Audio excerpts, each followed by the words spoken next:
नमस्कार। अफसरनामा में आप सभी का स्वागत है। मैं हूं आदित्य नामदेव और हम आज आपसे एक बहुत खास शख्सियत से मुलाकात करवाना चाहते हैं। वो शख्सियत जिसने पिता का स्ट्रगल देखा है और निश्चित तौर पर मां से बढ़िया बेहतर फाइनेंशियल प्लानिंग किसी की देखी नहीं उन्होंने। पिता जो हैं मजदूरी भी उन्होंने किया, दादा दादी भी बहुत सामान्य परिवार से मजदूरी करते हुए यहां तक पहुंचे। और सबसे बड़ी बात है, देखिए, अहमदाबाद गुजरात में कहा जाता है कि गुजरात से जब कोई बंदा बाहर निकलता है तो दो चीजों के लिए निकलता है, या तो घूमने के लिए या बिजनेस करने के लिए। मैं बहुत स्वागत करता हूं 2019 बैच के आईपीएस अधिकारी वैभव बैंकर साहब का। नमस्कार सर। Thank you. शुरुआत तो मैं अहमदाबाद से ही करूंगा सर। कहाँ जन्म हुआ था और घर में कौन कौन थे, थोड़ा सा डिटेल बताएंगे। जी, मेरा जन्म जो है वो अहमदाबाद में हुआ है। अहमदाबाद में ही अमरेवाड़ी एरिया है, वहाँ पर मेरा जन्म हुआ। और मेरे घर पे जो है मेरे माता पिता हैं। मेरे माता पिता अभी रिटायर हो चुके हैं, जो गवर्नमेंट जॉब के अंदर थे। और साथ ही में मेरे भाई जो बड़े ब्रदर है और बड़े सिस्टर है, वो दो मतलब के घर में हैं। और साथ ही मेरी वाइफ जो है वो हम। बचपन बहुत सामान्य परिस्थितियों में गुजरा सर। चूंकि पिता वायरमैन का पद मैंने सुना और उसके पहले मजदूरी करते भी थे। दो बेटा और एक बेटी को पालना आसान नहीं होता सर, एक मिडिल क्लास फैमिली के लिए भी। मिडिल क्लास के, मैं तो लोअर मिडिल क्लास कहूँगा। बहुत तकलीफ होती है बच्चों को बड़ा करना, बच्चों को प्रॉपर परवरिश दे पाना, सबसे बड़ी बात है इंग्लिश मीडियम स्कूल में पढ़ा पाना। यस, ये जो आपने कहा बिल्कुल सही बात है कि एक लोअर मिडिल क्लास परिवार जो होता है उसे हर तरीके के स्ट्रगल्स से गुजरना पड़ता है। चाहे वो फाइनेंशियल स्ट्रगल हो, चाहे वो सर्विसेज की स्ट्रगल हो। कहाँ गाइडेंस उनको मिला नहीं रहता है कि क्या करना है आगे, कैसे पढ़ाई करनी है, किस दौर से गुजरना है, क्या चीज़ें रहेगी, सोसाइटी का प्रेशर, सारे प्रेशर जो है वो साथ में रहते हैं। और सारी चीज़ें अल्टीमेटली कहीं ना कहीं आके आपके इकोनॉमिक सिचुएशन पे आती रहती है। तो ये सारी चीज़ों को इकट्ठा होने के बाद भी जो है वो स्ट्रगल से निकलना, वो कहीं ना कहीं मतलब आई थिंक कि मेरे फैमिली ने जो है वो कहीं ना कहीं जाना सीखा, हमें भी समझाया। और जो परवरिश जो माता पिता ने बचपन से ही जो इम्बाइब की हमारे अंदर, वो चीज़ का परिणाम फाइनली जो है उनको भी मिला। और उनको भी मिलने के बाद जो है जब सिविल सर्विसेज क्लियर हुआ तो ये सारी चीज़ें जो है वो उन्होंने भी रियलाइजेशन की कि वो जो पूरा स्ट्रगल थी उसका कहीं ना कहीं जो है वो फल उनको मिला। मतलब and I am very much thankful to my parents कि जिन्होंने वो दौर से गुजरे, वो दौर से निकले। और हम सभी मतलब तीनों जो भाई बहन जो है उनको ऊपर तक लाए, इस मुकाम तक लाए कि आज हम तीनों जो है वो खुद पर भी प्राउड करते हैं और हमारी पूरी फैमिली और पेरेंट्स पर भी प्राउड जो है फील करते हैं। वो बच्चा जो कभी बैक बेंचर था, वो बच्चा जो पढ़ाई में एकदम एवरेज था, वो बच्चा जो शुरू से उसका ख्वाब था कि वो आईआईटी सेलेक्ट हो। लेकिन कहा जाता है कि हम कुछ भी सोचें, लेकिन ऊपर वाले ने, डेस्टिनी ने हमारे लिए पहले से बहुत कुछ सोच के रखा है। याद आता है आज भी स्कूल का वो समय जब एवरेज स्टूडेंट का यहाँ तक पहुंचना, वो स्ट्रगल जीवन का, वो सब चीजें याद आती होंगी। जगह बदलना, पढ़ाई के लिए इधर उधर जाना, स्कूलें बदलना, पिता का संघर्ष आज भी याद आता है।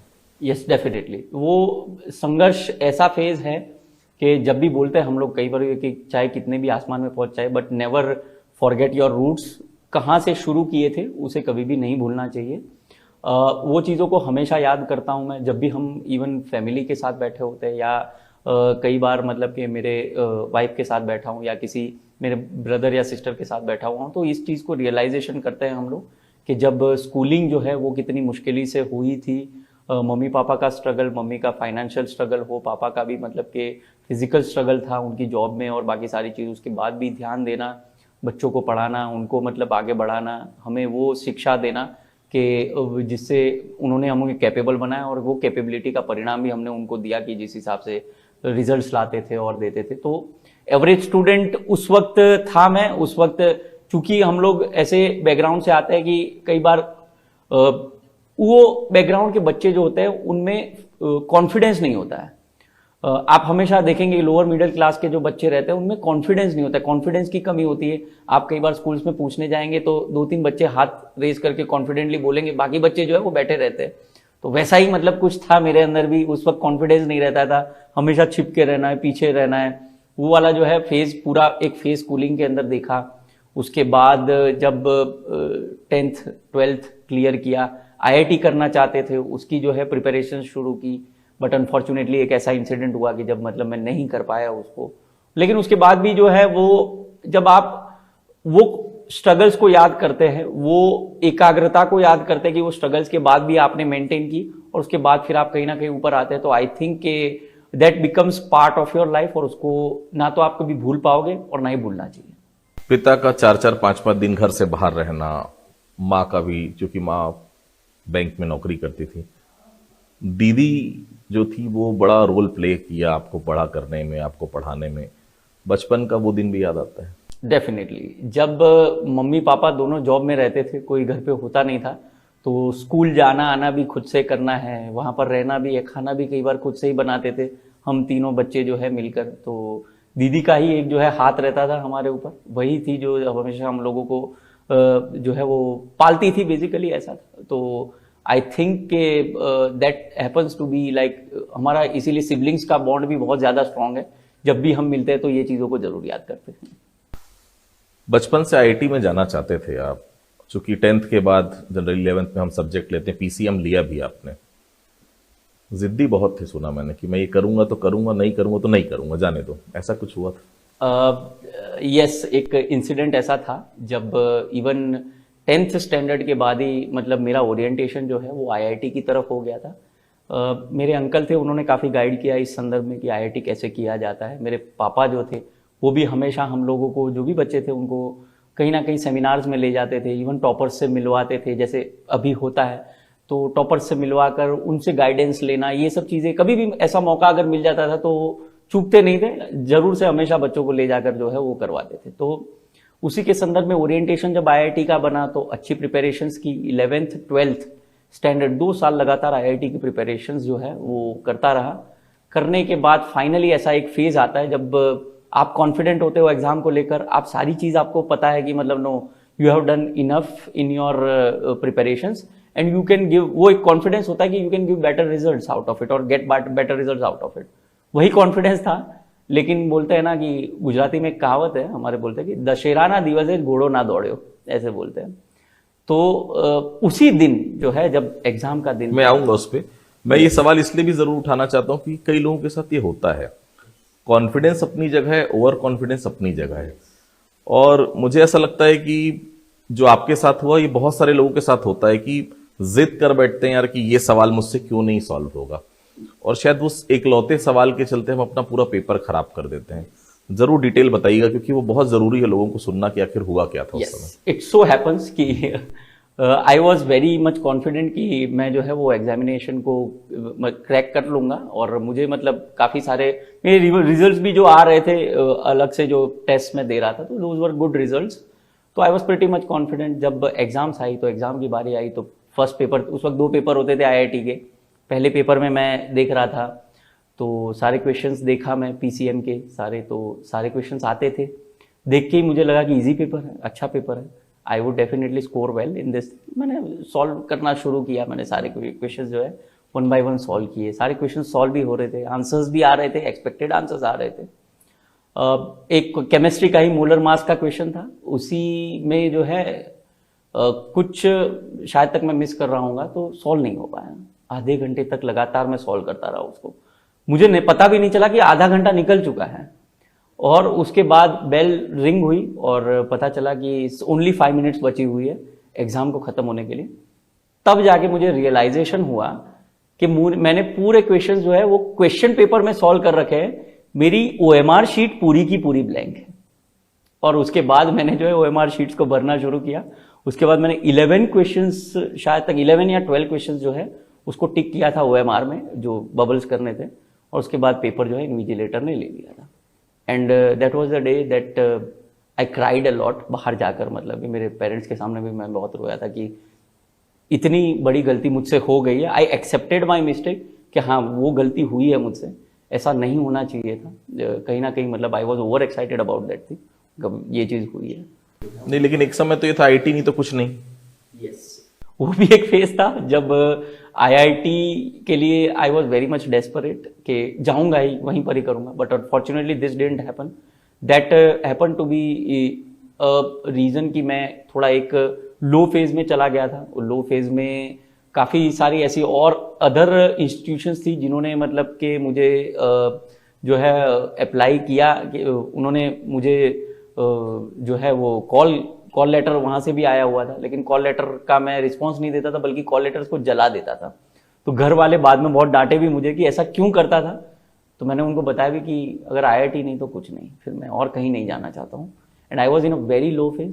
फिर घर से ही पेरेंट्स ने भी इस चीज़ को देखा, और फिर नियरेस्ट एक कॉलेज थी DIICT, वहाँ पर AIEEE की, उस वक्त AIEEE थी, उसके बेसिस पे जो ठीक ठाक रैंक आई थी, उसके बेसिस पे मुझे वहाँ पर एडमिशन लेकर और फिर जो है वो इंजीनियरिंग जो है आगे मैंने कंप्लीट। लेकिन जिद्दीपना वहां भी कम नहीं हुआ, कोडिंग को लेकर भी प्रोफेसर से भिड़ गए थे। Yes, that was one of those incidents कि जब एक क्लास में कोडिंग का क्लास था, और कोडिंग की क्लास में एक प्रोफेसर थे, उन्होंने मतलब मुझे बताया था कि आपको जो है वो कोडिंग ढंग की नहीं आती है। उस वक्त कुछ एक असाइनमेंट था, मैं कंप्लीट नहीं किया था, नॉट बिकॉज कि मुझे कोडिंग नहीं आती थी, but I was disoriented towards that coding. मैं जो मतलब मन किया वही करता हूँ, बाकी अगर नहीं मन किया तो नहीं करता हूँ। तो वो कोडिंग का जो था वो जो असाइनमेंट था मैंने कंप्लीट नहीं किया था, तो प्रोफेसर ने डांटा था, सभी के बीच में डांटा था।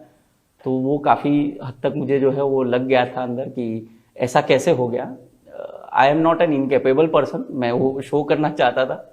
तो उसी में 2 महीना तक लगातार कोडिंग मैंने जो है वो उसमें सीखा, वही कोडिंग को सीखा, प्रॉपर तरीके से सीखा। एंड आखिरी जब फाइनली वो कोडिंग का जो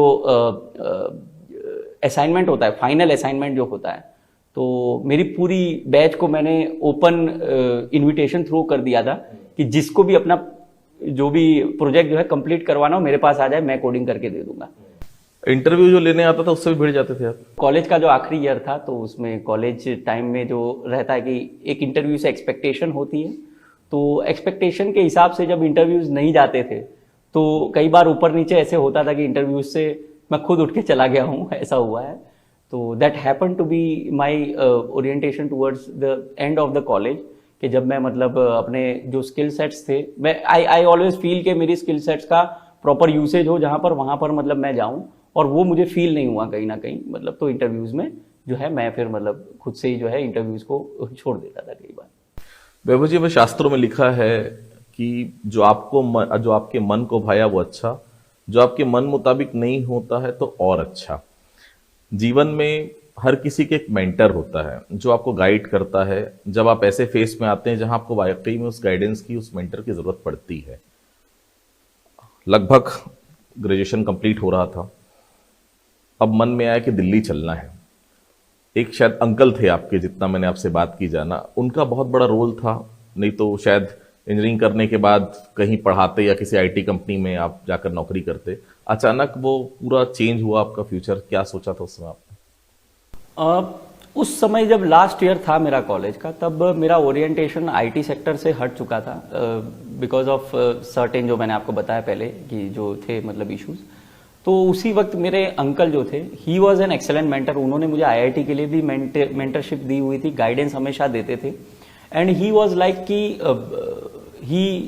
ही ऑलवेज बिलीव्ड इन मी, वो बिलीव करते थे मेरे ऊपर, और मुझे हमेशा ये फील होता था कि नहीं मतलब I want to give something to my uncle, मतलब जो बिलीव करते हैं हमेशा मेरे ऊपर।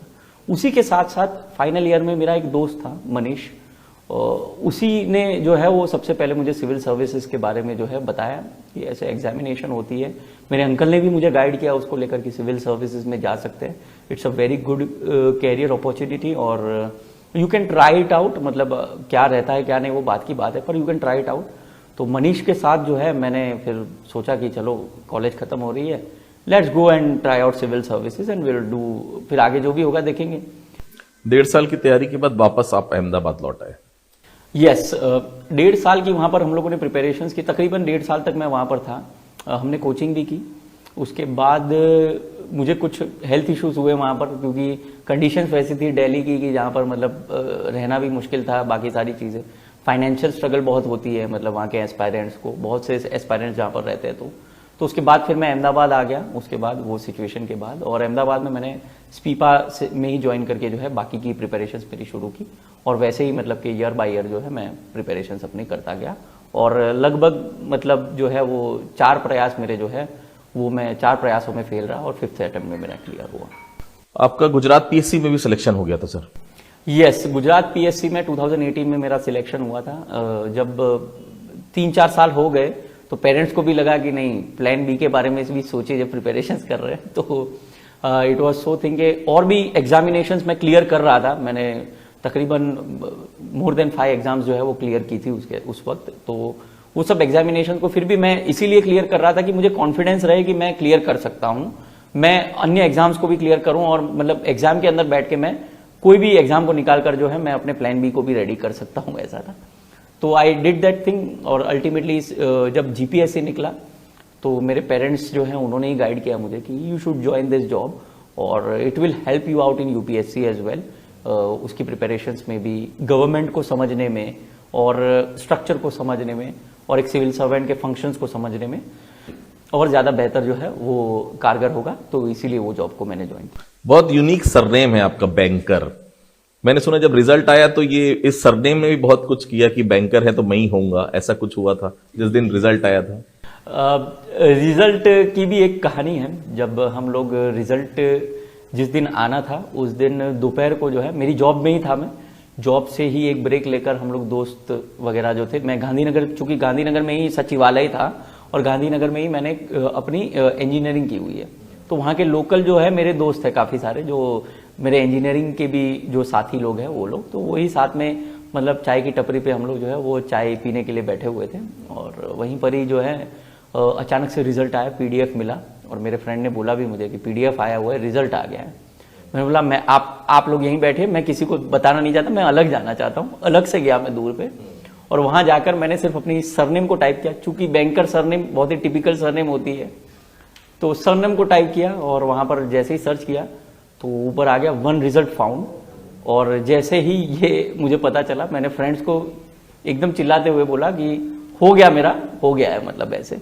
तो आके उन्होंने उठा लिया। फिर बाद में मैंने देखा कि हाँ मेरा पूरा नाम कौन सा है, रैंक कौन सा है, ये बाद में मतलब कि मैंने कि आपने लिखा होगा तो एज इट इज यूपीएससी ने वही स्पेल किया होगा बैंकर को, क्योंकि मैं यहां देख रहा हूं तो कोई बैंकर लिखता है, कुछ और लिख देता है, क्योंकि अपनी स्पेलिंग तो नाम की और सरनेम की खुद को पता है, शायद वो आपने सेलेक्ट किया तो वो एज इट इज बैंकर आ गया होगा वहां। यस बिल्कुल, that was a unique thing too. पिता जिसने और पूरे परिवार ने कभी ये नहीं देखा होगा कि यूपीएससी कोई घर से सेलेक्ट हो, कोई बड़े पद में कभी रहा नहीं, पिता की आंखों में वो पहले आंसू जब ये बताया होगा आपने कि मैं यूपीएससी सेलेक्ट हो गया? डेफिनेटली।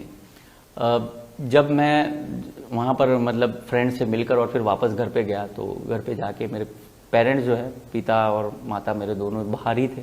मैं बाइक से वहीं से ही उतरा, जॉब से वापस ही गया, शाम का टाइम था 6-7 बजे का।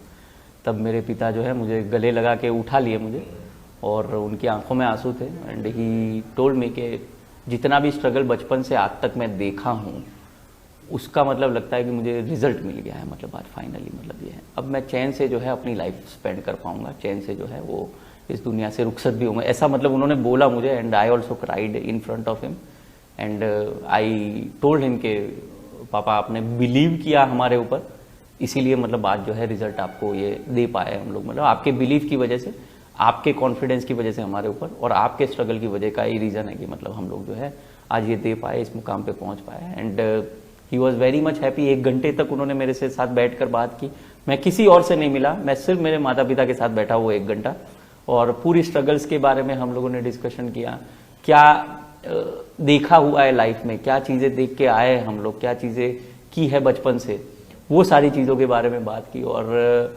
हाउ वी ऑल्सो रियलाइज के पेरेंट्स का एक बच्चों के लिए दायित्व होता है तो बच्चों का भी पेरेंट्स के लिए दायित्व होता है। वो दायित्व में आई रियलाइज के मेरे पेरेंट्स ने वो खुशी मेरे इस रिजल्ट से देखी एंड आई रियलाइज के मैं भी कहीं ना कहीं सफल हुआ कि मेरे पेरेंट्स को। पापा का स्ट्रगल तो है ही सर अपनी जगह, लेकिन माँ की फाइनेंशियल प्लानिंग भी अपनी जगह है। मेरे माता जो थे वो एक अच्छे फाइनेंशियल प्लानर के रूप में उन्होंने काम किया, बैंक के कर्मचारी थे, वो क्लरिकल पोस्ट पे उस वक्त थे।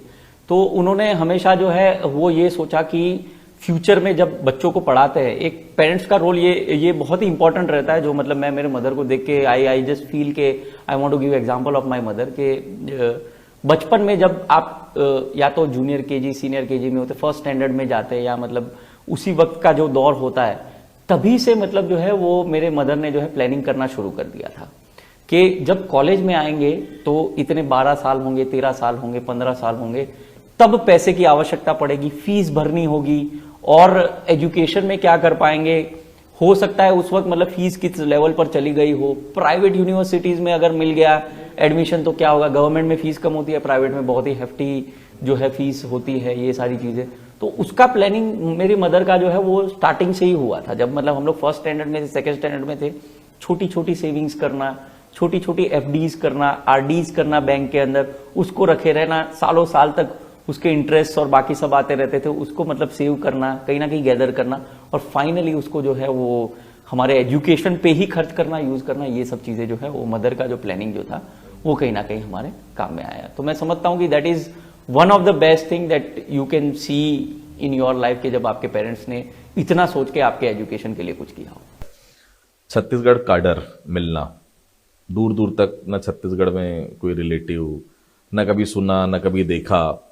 गुजरात में या बाहर के लोगों को ऐसा लगता है यार भोपाल मतलब छत्तीसगढ़ है या झारखंड का रांची मतलब छत्तीसगढ़ है।